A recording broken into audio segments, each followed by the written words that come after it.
오늘 말씀은 누가복음 12장 22절부터 34절까지 말씀입니다. 제목을 염려 대신 믿음으로 사는 삶 이렇게 정했습니다. 자, 예수님께서 이제 십자가의 길을 가시기로 마음을 정하신 다음에 예루살렘으로 이제 내려가십니다. 그때 많은 방해와 반발이 있었어요. 특히 종교 지도자의 반발이 있는 걸 보시고 왜 사람들이 예수 그리스도를 받아들이지 않고 거부하는가? 자, 그럴 때 주님께서 그 행동들이 얼마나 잘못됐는가를 지적을 하시면서 5가지 경고를 하십니다. 지난 시간에 우리가 4가지를 살펴보았습니다. 첫째는 위선이 있었고, 2번째는 사람을 두려워하는 것, 3번째는 신실하지 못하고 그리스도를 시인하지 못하는 문제, 자, 또 4번째는 물질주의와 탐욕에 대해서 다뤄봤습니다. 오늘 이 시간에는 염려에 가는 것입니다. 염려. 자, 우리가 살면서 염려하지 않는 사람들이 과연 얼마나 있을까요? 어떤 사람 말하기를 우리가 80인생을 살 때에 거의 한 20%, 그러니까 한 16년 동안을 염려하면서 산다라고 하는 그런 연구 결과가 있습니다. 여러분들 하루 살면서 얼마 정도의 염려를 하고 계십니까? 특히 부모님들은 자식 걱정이 가장 크지 않습니까? 자식의 나이가 뭐 30이 다 돼가도 항상 자식 걱정하는 게 부모님 마음이잖아요. 자, 그럼 염려에 대해서 오늘 한번 다뤄볼 텐데, 우리가 생각하는 염려와 또 성경에서 말씀하시는 염려는 어떻게 다른가 하는 것도 한번 잘 생각해 보시면 좋겠습니다. 자, 오늘 말씀은 마태복음 6장 25절에 나오는 그 산상 설교하고도 병행 구절이에요. 자, 그런데 마태복음 6장에 나오는 그 산상 설교에서 주시는 그 말씀과 오늘 누가복음 12장의 말씀은 비슷하면서도 좀 다른 점이 있습니다. 마태복음은 산상 설교 안에서 주신 말씀이지만 누가복음은 지난 시간에 어리석은 부자 비유를 하신 다음에 그 직후에 주신 말씀이에요. 마태복음은 주로 유대인 제자를 위해서 주신 말씀이라면, 그래서 하늘 왕국의 윤리 원칙을 말씀하는 거라면, 누가복음은 제자와 함께 모인 많은 무리들한테 주신 말씀입니다. 자, 특히 우리 교회 시대 성도한테 적용될 수 있는 하나님의 왕국의 생활 원리다, 이렇게 구분할 수가 있겠습니다. 자, 핵심적인 메시지는 동일합니다. 너의 생명을 위해서 염려하지 말라는 거예요. 이 말씀은 같은 말씀인데, 마태복음에서는 강조하는 게 내일 일을 염려하지 말아라 하는 것이고, 누가복음에서는 너희 아버지께서 그 왕국을 너희에게 주시는 것을 기뻐하신다. 그래서 아버지의 기쁨과 확신을 강조하는 그런 메시지입니다. 좀 다르죠? 자, 그래서 오늘 설교의 핵심 구절이 12장 32절 말씀입니다. 너희 아버지께서 그 왕국을 너희에게 주시는 것을 참으로 기뻐하시느니라. 이 말씀이 핵심 주제가 되겠습니다. 자, 먼저 본문을 읽어가면서 함께 나눠보겠습니다. 자, 거기 12장 22절에 보면 또 그분께서 자기 제자들에게 이르시되 그러므로 내가 너에게 이르노니 너희의 생명을 위해 너희가 무엇을 먹을까, 몸을 위해 너희가 무엇을 입을까 염려하지 말라고 하십니다. 자, 이 말씀은 앞 구절에서 어리석은 부자의 비유 다음에 나오는 말씀이죠. 예수님께서 자기를 위해서 재물을 쌓아 놓으면서 하나님을 향해서는 부요하지 못한 자를 책망하십니다. 그러면서 예수님께서 너희가 무엇을 먹을까, 무엇을 입을까 염려하지 말라고 하시는 거예요. 자, 사람이 살아갈 때 기본 생존 요소 3가지가 있습니다. 매일 반복적으로 입력하는 것이 있어요. 바로 의식주의죠. 자, 그런데 그 중에서 먹는 것은 생존에 필요한 것이고, 입는 것은 사회적인 안정, 또 체면상 필요한 것입니다. 자, 주님께서는 이 2가지 모두고 하나님께 맡기라고 말씀을 하시는 거죠. 자, 그런데 여기는 재미있는 것은 집은 없어요. 의식주의에서 집 이야기는 안 나옵니다. 그 왜 안 나올까요? 우리는 집 얘기 가장 궁금하지 않습니까? 예, 근데 성경에서는 집은 그다지 중요하게 여기지 않는 것 같습니다. 자, 오늘날 집 그러면 단순한 거처를 넘어서서 자신의 안정과 자산과 어떤 신분의 상징이 되죠. 그래서 어디 살아? 그러면 나는 뭐 어디 살아? 예, 부터 시작해가지고 뭐 서울이야? 아니면 지방이야? 아파트야? 빌라야?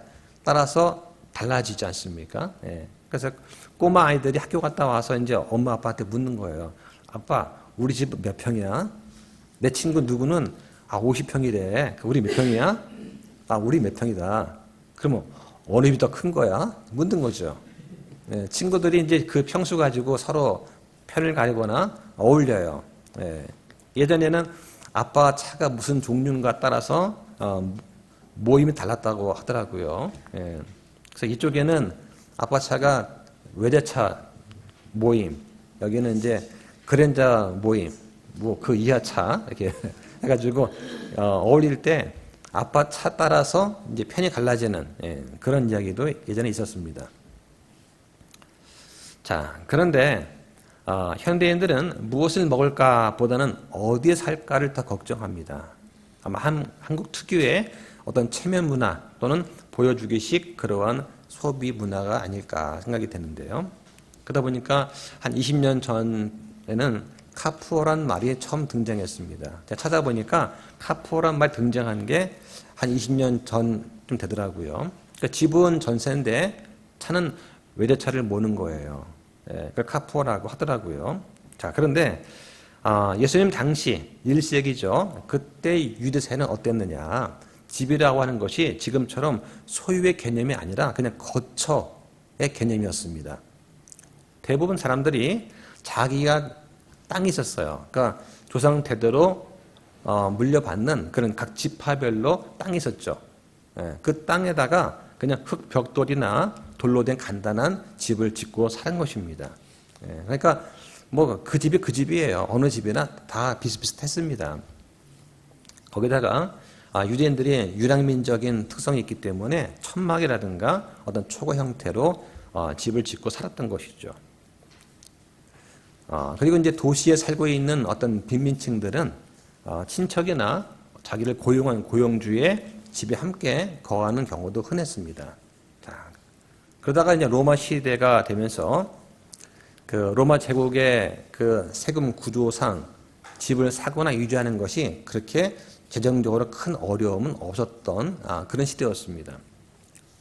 당연히 농경 중심의 사회였기 때문에 집보다는 먹고 입는 문제가 더 시급한 생존 문제였던 그런 때입니다. 따라서 집이 없으면 살 수 없다는 현대인과는 달리 그때 사람들한테는 음식과 옷이 생명 유지의 핵심적인 이슈였다 하는 것을 우리가 이해하면 좋을 것 같아요. 자, 오늘 본 보니까 염려하지 말라고 합니다. 자, 염려가 뭐냐? 염려는 걱정 때문에 마음이 나뉘는 것입니다. 염려 때문에 마음이 분열되는 것을 염려라고 하는 것이죠. 예수님께서 염려하지 말라고 하십니다. 자, 그럼 염려의 반대말은 뭐냐? 염려의 반대말은 믿음이다 라고 할 수가 있습니다. 믿음이 자라면 염려는 줄어듭니다. 염려가 많아지면 믿음은 작아지죠. 그래서 염려하는 것은 하나님을 신뢰하지 못하는 불신앙의 증상이다 라고 할 수 있습니다. 그러면 우리 모두가 불신앙적인 삶을 살고 있지는 않은가 하는 것이죠. 기도할 수 있는데 왜 걱정하십니까? 라는 어떤 찬송처럼 기도할 수 있는데 왜 걱정합니까? 그렇죠? 근데 현대인은 뭐라고 합니까? 걱정할 수 있는데 왜 기도합니까? 이런 자세로 살아간다는 것이죠. 걱정하면 되는데 왜 기도해? 자, 이게 말장난 같지만은 현대는 그런 삶을 살고 있다고 하는 것이죠. 자, 그래서 영어 속담에 보면은 아직 일어나지 않은 일에 대해서 미리 걱정하거나 염려하지 말라는 속담이 많이 있습니다. 그중 대표적인 것이 Don't cross the bridge라는 말이 있어요. 다리를 건너지 마라. Until you come to it. 거기에 갈 때까지. 그러니까 옛날에 다리라고 하는 것이 지금처럼 시멘트로 된 것이 아니거든요. 그러니까 이제 어떤 계곡을 지나갈 때에 어떡합니까? 밧줄 걸어놓고 밑에 나무떼기 몇 개 놨단 말이죠. 그러니까 잘못하면 바람이 불거나 흔들리면 떨어지는 거예요. 그러니까 짐꾼들이 짐을 지고 그 계곡 사이에 다리를 건너가게 되면 짐꾼이니까 가야 될 건데 근데 무섭단 말이죠. 떨어지기도 하고 다치기도 합니다. 그러니까 짐꾼들이 막 두려워하는 거예요. 어떻게? 저 다리가 눈에 보이기 시작할 때쯤부터 아직도 한 반나절은 가야 되는데 계속 두려워하는 거죠. 그러니까 나온 속담이 뭡니까? 거기 갈 때까지는 다리를 안 건너니까 걱정하지 마라 하는 거예요. 그 속담이 나왔습니다. 예, 그러니까 닥치면 되는데 미리 겁을 먹고 계속해서 나 어떡하지? 떨어지면 어떡하지? 넘어지면 어떡하지? 걱정하는 거예요. 예. 근데 군대 가기 한 달 전부터 걱정하지 않습니까? 그렇죠? 예. 세상에는 염려할 필요가 없는 두 종류의 일이 있습니다. 염려할 필요가 없는 일. 하나는 뭐냐? 내가 할 수 있는 일이에요. 내가 할 수 있는 일은 하면 됩니다. 염려할 게 없어요. 또 한 가지는 뭐냐? 내가 할 수 없는 일이 있습니다. 내가 할 수 없는 일은 염려한다고 될 수 있는 게 아니잖아요. 염려할 필요가 없어요. 결국 뭡니까? 염려할 게 아무것도 없다는 것입니다. 내가 할 수 있으면 하면 되고 내가 못하는 일은 염려하지 말고 주님께 맡기면 된다. 예, 맡긴다. 영어로는 이제 캐스트인데 던지는 겁니다. 염려를 주님께 던지는 거예요. 제 고민이 이겁니다. 고민 보따리를 주님께 던져 넣는 거예요. 그리고 자유롭게 되는 것입니다. 예, 자, 이걸 말하는데 사람들이 이걸 못한다고 하는 것이죠. 자, 그럼 왜 염려하지 말아야 되는가? 주님께서 답변하십니다. 그 밑에 23절에 생명이 음식보다 소중하고 몸이 옷보다 소중하기 때문이다 말씀을 하는 거예요. 자, 왜 염려하지 말아야 되는가? 삶의 본질은 물질의 유무에 있지 않다는 것입니다. 하나님의 생명 자체가 중요하다는 것이죠. 예. 그래서 음식과 옷은 생명을 위한 수단이어야지 그 자체가 목적이면 안 된다 하는 것이죠. 하나님께서 우리한테 생명을 주셨다면 그 생명을 유지할 수 있는 양식도 주시는 거예요. 자, 그래서 바울도 권면을 마찬가지로 합니다. 먹을 것과 입을 것이 있으면 우리가 그것에 만족할 것이다 말씀을 하는 것이죠. 자, 한번 찾아볼까요? 디모데전서 6장 6절 보겠습니다. 6절부터 8절까지 설명을 좀 드리겠습니다. 6절에 보니까 그러나 만족하면서 하나님을 따르는 것은 큰 이득이다 라는 말 나와 있습니다. 만족하면서 하나님을 따르는 것, 원래 하나님을 따르는 것, 이 부분의 영어 단어가 가들리니스예요. 경건함이라는 뜻입니다. 그런데 경건함 그러면 여러분들 이해가 되십니까? 느낌은 오는데 명확하게 정의가 안 되죠. 그래서 그걸 이해하기 쉽게 성경에 풀어놨어요. 뭐라고? 하나님을 따르는 것이라고 풀어놨습니다. 그러니까 만족하면서 하나님을 따르는 것, 즉 하나님의 뜻에 순종하면서 사는 그 삶, 그 전체가 큰 이득이 된다라고 하는 거예요. 자, 왜 그런 말 나왔느냐? 그때 당시에 있었던 거대 교사들 뭐라고 합니까? 경건한 것은 하나님께 드리는 삶이 아니라 돈을 버는 수단으로 이용했던 것입니다. 예, 경건한 척하면서 위선을 떨면서 가난한 과부들의 돈을 긁어 모았다. 거짓 교사들이. 예. 자, 7절에 보니까 이는 우리가 이 세상에 아무것도 가지고 오지 아니었으므로 아무것도 가지고 갈 수 없음이 확실하기 때문이다. 예, 공술의 공수가 아닙니까? 예, 욥기 1장 21절에 뭐라고 합니까? 내가 내 어머니 태에서 벌거벗고 나왔으니 벌거벗은 채 거기로 돌아가리라 말씀을 합니다. 세상에 있는 모든 소유물들은 하나님께서 우리한테 잠시 맡겨주신 것입니다. 생명도 하나님 주신 선물인 것이죠.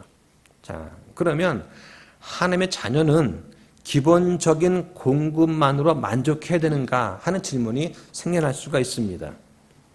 자, 성경의 기본 원리는 뭐냐? 하나님은 자녀의 필요를 공급하신다고 하는 것입니다. 빌립보서 4장 19절에 보면 하나님께서 그리스도 예수님을 통해 영광 가운데서 자신의 부유하심에 따라 너희의 모든 필요를 채우시겠다, 공급하신다 말씀을 하시는 거예요. 그러니까 주님께서 약속하신 것은 뭐냐? 필요한 것을 공급해 주겠다 하는 것이죠. 그런데 욕심을 충족해 준다는 그런 것은 아니라고 하는 것입니다. 필요의 공급이지 욕심의 충족이 아니다 하는 거죠.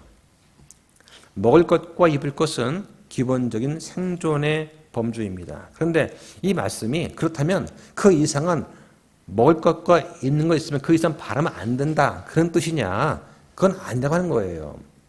하나님은 자기 자녀의 필요를 넘어서 복을 넘치게 줄 수 있는 그런 분이십니다. 시편 23편에 보면 주는 나의 목자시니 내가 부족함이 없으리로다. 우리가 먹을 거, 입을 거 있으면 만족합니까? 부족함 없습니까? 그렇지는 않잖아요. 더 필요한 거 있습니다. 주님께서 나의 목자니까 나한테 부족함이 없다. 자, 이 고백을 할 때는 단순하게 먹는 거, 있는 것에만 국한되는 건 아닐 것입니다. 또 성경에 보면은 우리가 구하거나 생각하는 것, 그 모든 것 이상으로 힘이 넘치도록 행하실 수 있는 하나님이라고 분명히 언급이 되어 있습니다. 하나님께서는 때로는 우리한테 필요 이상으로 주시기도 하십니다. 자, 그럼 이걸 왜 주실까가 중요한 거예요. 왜 주실까? 그 목적은 우리가 그걸 자랑이나 탐욕을 위해서 주신 것이 아니라 섬김과 선행으로 사용하라고 주시는 거예요. 어릴 때 부모님이 용돈을 주십니다. 자, 제가 어릴 때는 용돈이 100원이었거든요. 네, 100원. 네. 그때는 이제 뭐 10원이면 뭐 빵을 하나 먹을 수 있는 돈이니까 100원 냈어요. 그런데 어떨 때는 1000원을 주신단 말이죠. 그러면 이건 뭘까요? 나보고 빵을 이만큼 사 먹으러 주는 걸까요? 그게 아니잖아요. 조금 있으면 분명히 어머님, 아버님 생신에 돌아오신다. 그러니까 이제 그걸 준비했다가 사용하라고 이제 그거를 주실 거란 말이죠. 그럼 그걸 잘 갖고 있다가 아껴서 저축해서 생신 때 이제 뭔가 선물을 준비해야 될 텐데 그렇지 못하고 그냥 흥청망청 써버리면 안 되잖아요. 그러니까 우리한테 필요한 것 이상으로 뭔가 주신다고 할 때는 그 목적이 있을 거다고 하는 것입니다. 자, 그래서 바울이 말한 것처럼 먹을 것과 입을 것이 있으면 우리가 그것으로 만족할 것이다. 이 말씀은 더 이상 필요 이상으로 얻으려고 하지 말라. 이런 뜻이 아니라 더 가지지 못해도 불평하지 말라는 뜻이다. 이렇게 이해하면 좋겠습니다. 세상적 기준은 내가 더 가져야 된다, 더 필요하다, 더 다얻어합니다. 그런데 성경적 기준은 뭐냐? 하나님께서 주신 것에 만족할 줄 알아라. 불평하지 말라고 하는 거예요. 그래서 바울이 말한 이러한 어떤 자족하는 것, 이것은 현실에 안주하는 것을 말하는 것이 아니라 환경과 관계없이 하나님께 대한 나의 신뢰, 그 속에 평안함을 유지하는 것을 강조하는 말씀이다라고 하는 것입니다. 그러니까 가난할 때도 감사할 수 있고 풍족할 때도 교만하지 않으면서 결핍 가운데서도 하나님께서 나의 공급자이심을 믿는 것, 이 마음이 중요하다. 이게 바로 자족하는 마음이다라고 하는 것이죠. 자, 그러면 우리가 열심히 노력해서 성취하는 것에 대해서는 뭐라고 하시나? 학생이 공부를 열심히 합니다. 직장에서 성실히 일합니다. 승진을 하려고 합니다. 이것은 하나님 보시기에 옳은 거예요. 왜냐하면 우리에게 주신 어떤 재능과 시간을 잘 현명하게 신실하게 사용하는 것이기 때문에 그렇습니다. 그 자체는 절대로 죄가 아니죠. 오히려 주님께 영광이 됩니다. 자, 문제는 그 동기와 태도에 있어요. 내가 노력을 하고 최선을 다하는 그 이유, 목적이 뭐냐? 내 욕망과 명예와 세상의 안정을 받기 위한 것이라면 그건 잘못된 거다라고 하는 것이죠. 그 결과에 대한 태도 역시 마찬가지입니다. 잘 되면 겸손해야 되고 잘 안 돼도 감사해야 됩니다. 승진하는 자리는 한 자리인데 거기에 5명이 경쟁을 해보십시오. 분명히 4명은 떨어질 거 아닙니까?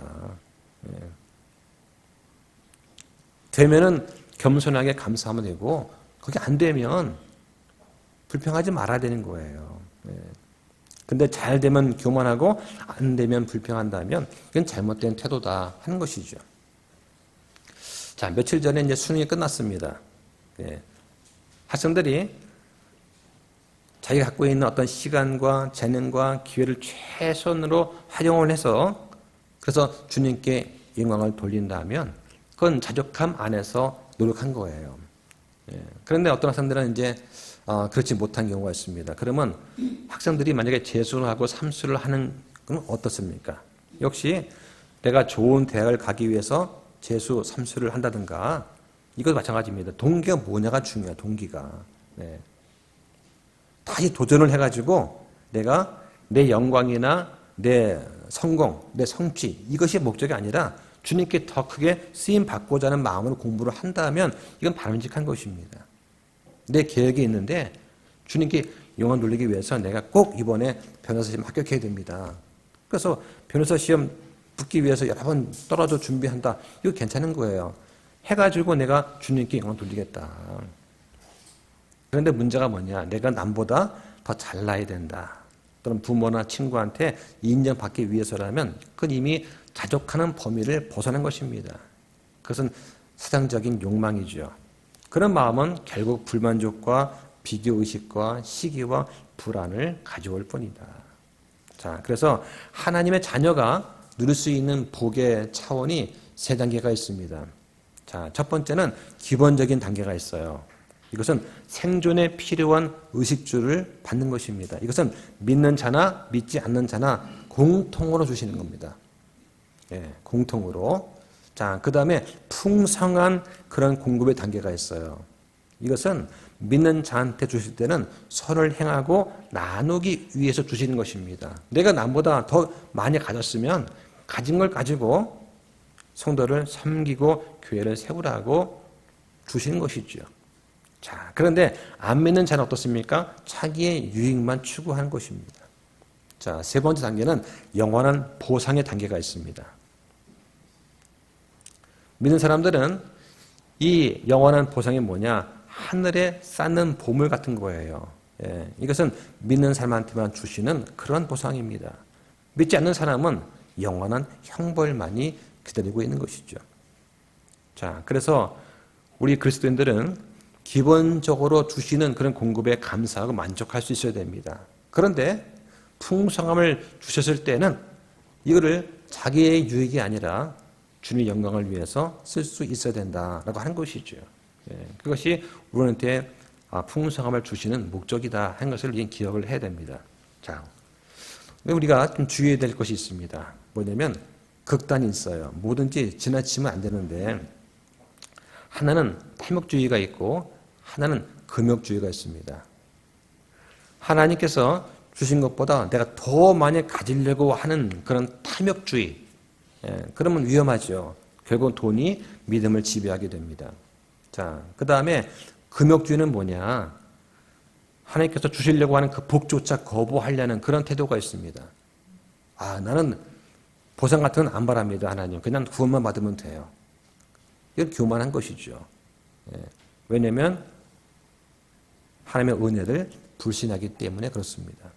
성경은 이 두 가지 극단을 다 거부합니다. 주님의 자녀라면 부족할 때 감사할 수 있고 풍성할 때 나눌 수 있어야 됩니다. 그러니까 만족하는 것은 뭐냐? 믿음의 태도죠. 풍성한 것은 뭐냐? 섬김의 기회다 하는 것을 우리는 기억을 해야 됩니다. 자, 그 다음 보겠습니다.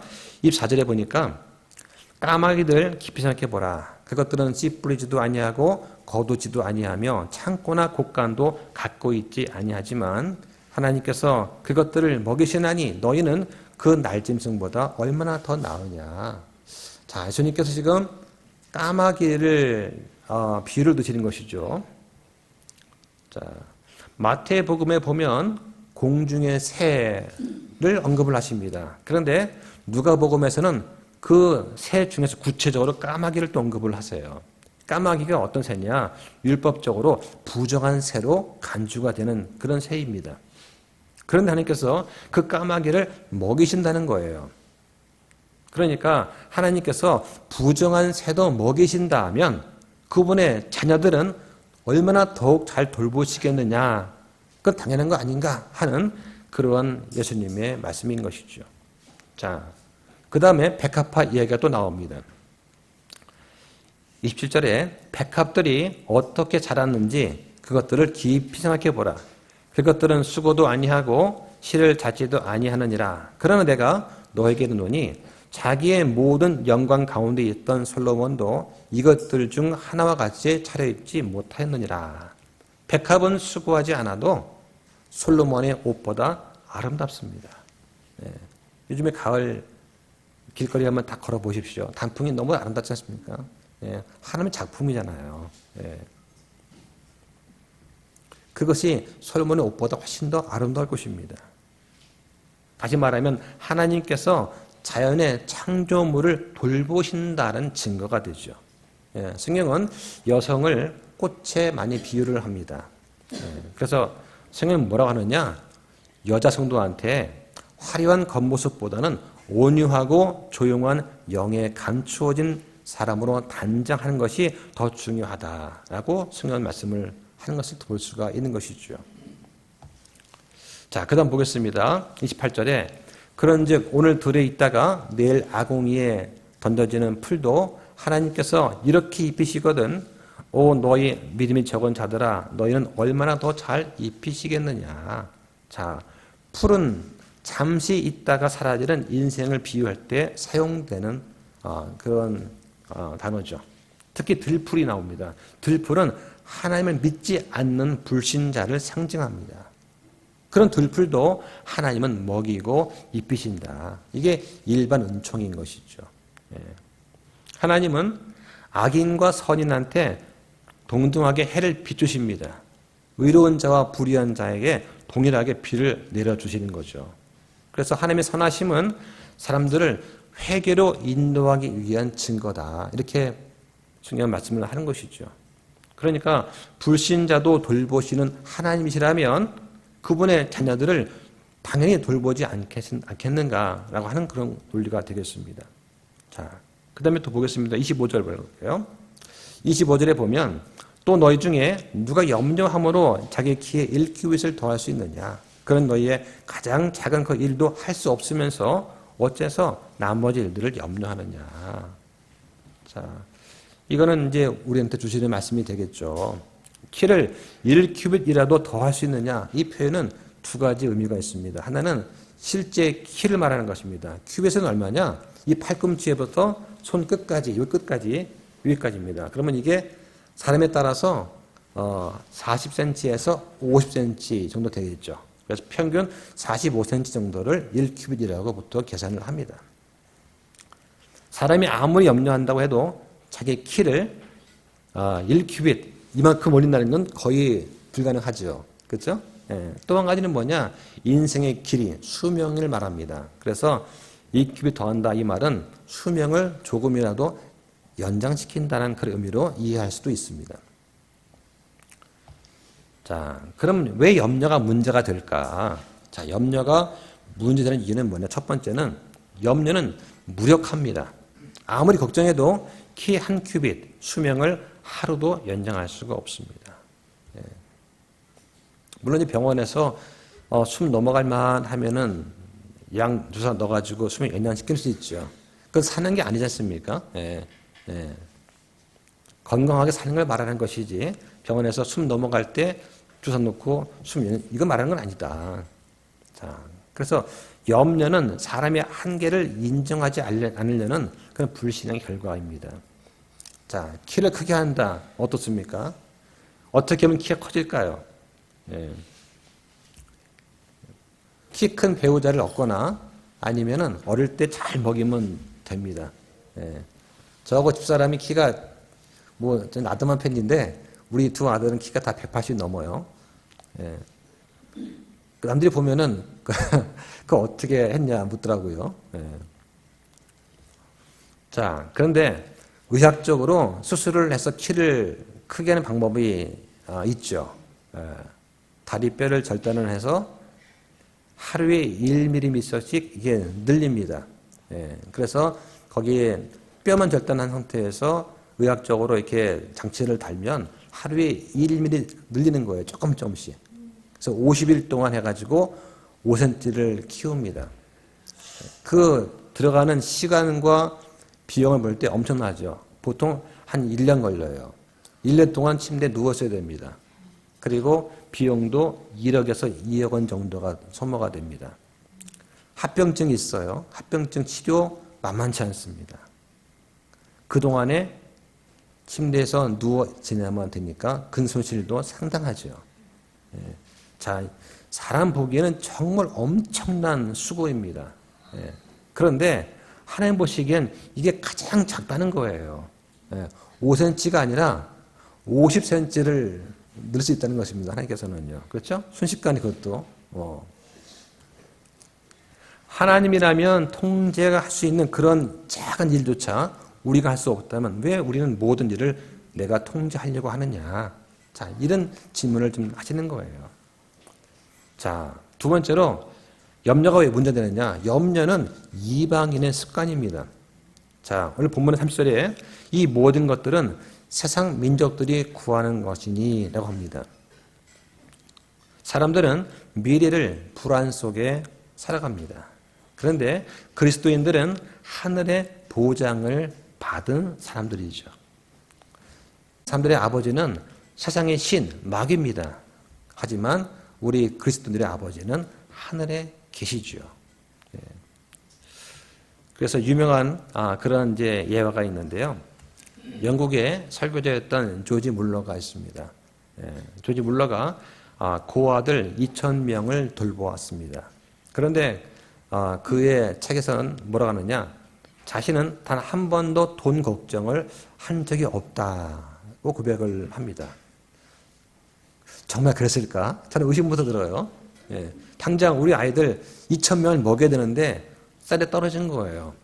그때 이 조지 물러가 아무런 먹을 것이 없었을 때 아이들을 다 몰아넣고 식당에 몰아넣고 그때 감사 기도를 했다고 합니다. 무슨 기도했을까요? 먹을 것이 없는데 왜 감사를 했을까? 그런데 그때 문을 누가 똑똑 두드립니다. 빵과 우유를 실은 마차가 지나가다가 고장이 난 거예요. 그래서 어차피 버릴 거니까 당신 주겠다고 하면서 가져온 것입니다. 그래서 뭐라고 하느냐? 하나님은 결코 늦지 않으신다. 단지 우리가 우리의 믿음을 시험하실 뿐이다. 이런 이제 글을 합니다. 여러분들도 그러한 믿음을 경험해 보고 싶지 않으십니까? 그러려면 어떻게 될까요? 조지 물러 같은 삶을 살아야죠. 그런 삶을 살지 않으면서 그런 기적만 일어나길 바란다는 것은 이건 너무 이기적인 거 아닌가 싶습니다. 자, 셋째는 염려는 마음을 두 주인한테 나누는 것입니다. 염려는 내가 주를 믿는다고 하면서도 실제는 세상과 재물에 더 의존하는 그런 마음 상태이기 때문이죠. 하나님께서는 너희는 하나님과 만몬을 겸하여 섬길 수 없다고 하십니다. 염려는 결국 누구를 주인으로 삼을 것인가 하는 문제입니다. 염려는 하나님을 내 주인으로 삼지 않는 것이고 세상의 불확실함을 주인으로 모시는 태도다라고 말할 수가 있겠습니다. 자, 네 번째, 염려는 왜 문제가 되는가? 염려는 믿음을 약하게 만듭니다. 염려는 그리고 기도를 막아버린다 하는 것입니다. 성경에서 아무것도 염려하지 말고 오직 모든 일에 기도와 간구로 너희 구할 것을 감사함으로 함께 아뢰라. 그 말씀합니다. 그러면 하나님께서 우리의 마음과 생각을 지켜주신다고 하는 것이죠. 염려는 불평을 낳습니다. 기도는 평안을 줍니다. 염려를 하면 기도가 사라지고 기도를 하면 염려가 사라지는 것이죠. 자, 그러면 왜 우리는 염려를 할까요? 자, 이게 또 문제가 됩니다. 예수님께서 염려하지 말라고 명령하셨는데 우리는 염려를 합니다. 왜 하나님의 자녀들인 우리조차도 염려를 할까? 예수님께서 그 이유를 분명히 말씀하십니다. 너희 믿음이 작기 때문이다. 믿음은 하나님의 말씀을 신뢰하는 것입니다. 그런데 우리가 눈에 보이는 상황을 말씀보다 더 현실적으로 여기고 중요시하게 되면 그때 믿음은 작아집니다. 염려는 커지는 것이죠. 왜 우린 염려를 할까? 두 번째 이유는 하나님의 성품을 온전히 신뢰하지 못하기 때문입니다. 자, 성경에 너희 아버지께서는 이것들이 너희에게 필요하다는 것을 아신다. 분명히 말씀을 하십니다. 염려는 그런데 정말 하나님이 나를 사랑하실까? 정말 나를 돌보실까 하는 마음의 의심에서부터 시작이 되는 것이죠. 하나님은 전능하시고 선하시고 변함이 없으신 분이다. 그런데 왜 염려하느냐? 하나님을 이론적으로는 믿지만 실제 상황에서는 신뢰하지 않기 때문에 그래요. 아, 이거 내가 해야지. 기도한다고 되겠어? 아, 이거 내가 처리해야 돼. 내가 해야 돼. 물론 내가 하기는 해야 되죠. 근데 믿음으로, 기도는 마음으로 해야 되는 것이죠. 하나님을 주님 하고 부르면서도 실제로는 내가 주인으로 살기 때문에 염려를 하게 된다. 자, 세 번째는 자기 통제 욕구 때문에 그렇습니다. 다른 말로 교만 때문에 그래요. 성경에 네 마음을 다하고 주를 신뢰하고 너 자신의 명철을 의지하지 말라고 말씀합니다. 염려는 그러나 모든 것을 내가 통제해야 된다라고 하는 교만의 다른 표현인 것이죠. 내가 아니면 안 된다. 이거는 내가 처리해야 돼 하는 것입니다. 우리는 어떤 상황을 내가 통제하고 싶겠지만 사실 인생 문제의 대부분은 나의 통제 바깥에 있습니다. 내 뜻대로 안 되는 게 더 많죠. 그런데도 주님께 온전히 맡기지 못하고 내가 붙잡고 있으면 그때 염려가 생기는 것입니다. 자, 네 번째는 세상의 가치에 마음이 붙잡혀 있기 때문입니다. 너희 보물 있는 곳에 너희 마음도 있으리라 말씀을 하시는 거죠. 세상에 있는 것에 마음을 두게 되면 그 세상 것이 흔들릴 때마다 내 마음도 흔들립니다. 24시간 핸드폰을 보면서 주식의 그래프를 보고 있습니다.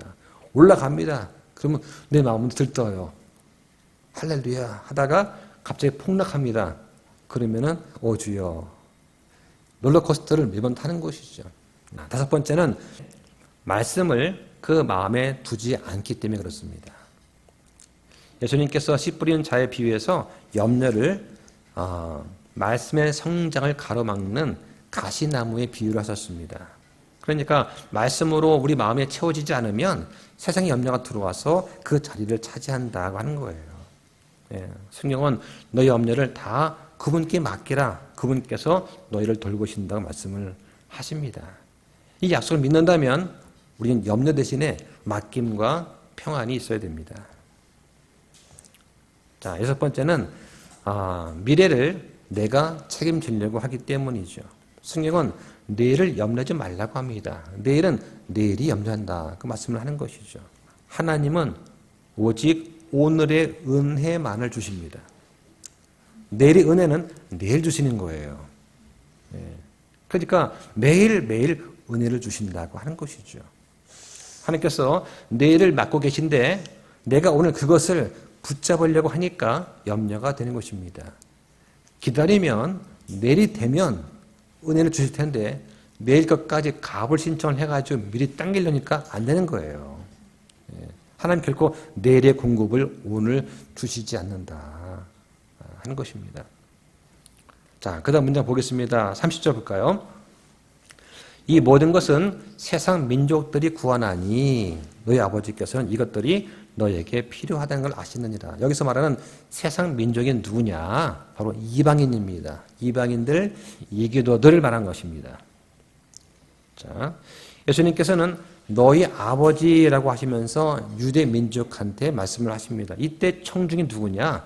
성전에서 제사를 드리고 돼지고기를 먹지 않으면서 안식일을 지키는 유대인들이에요. 그 당시에 이방인들은 하나님을 알지 못한 그런 사람들이었습니다. 그때는 아직 교회가 존재하지 않던 때였죠. 그래서 예수님은 이방인들과 구별이 되는 하나님의 백성, 즉 적은 무리한테 말씀을 하시는 것이죠. 자, 31절에 오히려 너희는 하나님의 왕국을 구하라. 그러면 그분께서 이 모든 것을 너에게 더하시리다. 자, 이 말씀 참 중요하고 은혜가 될 말씀입니다. 자, 그런데 잘 이해가 안 되는 경우도 많이 있는 것 같아요. 자, 같은 말씀이 마태복음 6장 33절 나옵니다. 그래서 하나님의 왕국을 구하라 하는 말씀이 처음 등장을 하죠. 자, 그 전까지는 뭐냐? 하늘의 왕국을 전파하셨는데, 그러다가 이제 하나님 왕국을 전파를 하시게 됩니다. 하늘의 왕국은 물리적인 왕국입니다. 그런데 하나님의 왕국은 영적인 통치의 영역이 되겠죠. 그래서 하나님의 왕국은 뭐냐? 먹고 마시는 것이 아니라 성령님 안에서 의와 화평과 기쁨이다. 그러니까 여러분은 지금 하나님 왕국의 안에 들어 있는 것입니다. 자, 그래서 근데 문제는 뭐냐? 그분의 의를 구하라는 말씀이 나오지 않습니까? 왜냐면 먼저 그분의 의를 구하라. 이게 무슨 뜻인지 잘 이해가 안 되는 거예요. 예. 자, 여기는 세 가지 뜻이 있습니다. 세 가지 단계 의미가 있는데, 첫 번째는 뭐냐? 구원적인 측면이 있어요. 구원적인 측면. 그래서 하나님의 의를 구하라. 그 의는 뭐냐? 예수 그리스도를 믿음으로 말미암아 주어지는 의가 있는 거예요. 예수님을 믿을 때 예수님의 의가 우리한테 옷 입혀집니다. 그래서 우리가 구원받는 거예요. 예. 이게 의를 구하는 겁니다. 다시 말하면 예수 그리스도를 믿고 받아들이는 것을 말하는 것입니다. 자, 또 한 가지 의미는 생활적 의미가 있어요. 하나님의 백성답게 말씀에 순종하는 삶을 살아가는 것. 그래서 많은 사람들이 우리의 언행을 보고 하나님께 영광을 돌리게 하는 것. 이 생활적인 의를 말하는 것입니다. 자, 또 한 가지는 통치적인 의미가 있어요. 하나님께서 장차 오실 이 땅에서 왕국을 의로 다스린다. 예, 지금은 하나님의 왕국, 그죠? 영적인 왕국이지만 장차 물리적으로 임하실 이 땅의 천년 왕국에서 다스리신다 하는 그 통치의 의미가 있습니다. 이 세 가지를 말씀하는 거다. 자, 그럴 때 뭐가 주어지는 약속이? 그러면 나머지 것들, 즉 먹을 것, 입을 것, 필요한 것은 하나님께서 더해 주신다라고 약속을 하는 것입니다. 예. 자, 근데 문제는 뭐냐? 유대인들은 영적 왕국을 먼저 구해야 했는데 율법적인 행위로 자기 의를 내세우려고 했던 거예요. 결과적으로 하나님의 의가 되시는 예수 그리스도를 거부했습니다. 그래서 유대인들은 이 두 왕국 모두 잃어버리게 되는 것이죠. 자, 그 다음 보겠습니다. 32절. 자, 적은 양물이야 두려워하지 말라. 너희 아버지께서 그 왕국을 너에게 주시는 것을 참으로 기뻐하시느니라. 자, 이 말씀은 누가복음에만 나오죠. 너희가 가진 것을 팔아 구제하며 너희 자신을 위하여 낡지 않는 가방들 곧 하늘들에서 없어지지 않는 보물을 예비하라. 거기서는 도둑도 가까이 오지 못하고 좀도 부패시키지 못하느니라. 예수님께서 군중이 아니라 지금 적은 무리한테 말씀을 하시는 겁니다. 적은 양 무리야 두려워하지 말아라. 이때 적은 무리는 누구냐? 믿음으로 남아있는 유대인의 소수의 무리를 가리키는 말씀이다 하는 것이죠. 하나님께서는 그 남은 자들과 또 이방인 믿는 자들을 함께 연합을 하셔서 새로운 영적 왕국, 교회를 세우신 것입니다. 그래서 지금 현대 우리 교회 시대의 참된 성도들은 세상에서 아주 극소수입니다. 그리고 조롱받는 존재들인 것이죠. 34절 보겠습니다. 너희 보물이 있는 곳 거기에 너희 마음도 있으리라. 그 말씀합니다. 여러분의 보물은 무엇입니까? 예. 그 보물은 어디에 있습니까? 모든 염려의 원인은 보물을 잘못 두는 데서 옵니다. 땅의 것이 보물이면 없어질까, 망할까, 손해볼까 계속 마음이 흔들립니다. 그런데 하늘의 것이 보물이면 결코 흔들리지 않는 것입니다. 다시 말하면 우리가 주님을 위해서 사용하는 시간, 어떤 복음을 전도하는 것, 형제를 사랑하고 헌금과 구제활동하는 것, 말씀과 기도할 쏟는 것, 이 모든 것이 하늘의 보물 창고에 지금 차곡차곡 쌓이고 있다고 한 것입니다. 예. 헌금만 보물이 아니에요. 형제를 사랑하는 것, 복음을 전하는 것, 주님의 일에 내가 시간을 드리는 것, 말씀을 보고 기도하는 그 시간들도 다 하늘에 쌓이는 보물입니다. 그래서 하나님의 축복 속에서도 만약에 우리가 죄악과 타락으로 나아간다면 하나님은 동일한 징계를 내리신다. 그걸 기억해야 됩니다. 예레미야 경고처럼 죄 가운데 사는 주님 백성은 파멸을 피할 수가 없습니다. 징계를 피할 수가 없는 거예요. 자, 말씀을 정리하겠습니다. 주님께서는 오늘 본문을 통해서 우리한테 세 가지를 분명히 말씀을 하십니다. 첫 번째는 생명은 의식주보다 더 중요하다고 하는 것입니다. 뭘 먹을까, 뭘 입을까 하는 것은 주님께서 이미 책임지시고 계시다는 그런 부분을 우리가 기억을 해야 됩니다. 그걸 염려하면은 주님께서 책임져야 될 부분을 우리가 짊어지는 거예요. 그 어리석은 것입니다. 두 번째로 염려는 아무런 유익이 없습니다. 염려로 현실을 결코 바꿀 수가 없습니다. 염려는 문제를 해결하지 못합니다. 오히려 우리의 믿음을 약하게 만들 뿐이죠. 자, 세 번째로 염려 대신 우리는 하나님의 왕국을 구해야 됩니다. 하나님의 백성은 결코 세상적인 필요를 추구하지 않습니다. 그것이 필요 없다는 얘기가 아니라 하나님의 뜻과 의를 먼저 구하면 필요한 모든 것은 주님께서 더해 주신다고 약속하셨습니다. 이 약속을 믿고 우리는 살아가는 거예요. 이게 천국 백성의 삶의 원리다 하는 것입니다. 자, 마지막으로 적은 양물이야 두려워하지 마라.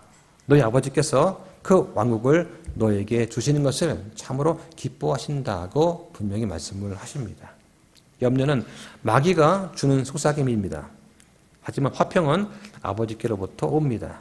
우리 염려를 다 내려놓고 믿음으로 나아가야 하겠습니다. 그래서 성령 안에서 우리가 의와 화평과 기쁨, 그 안에 만족을 누리면서 하나님의 왕국의 증인으로 살아가시길 바랍니다. 기도하겠습니다.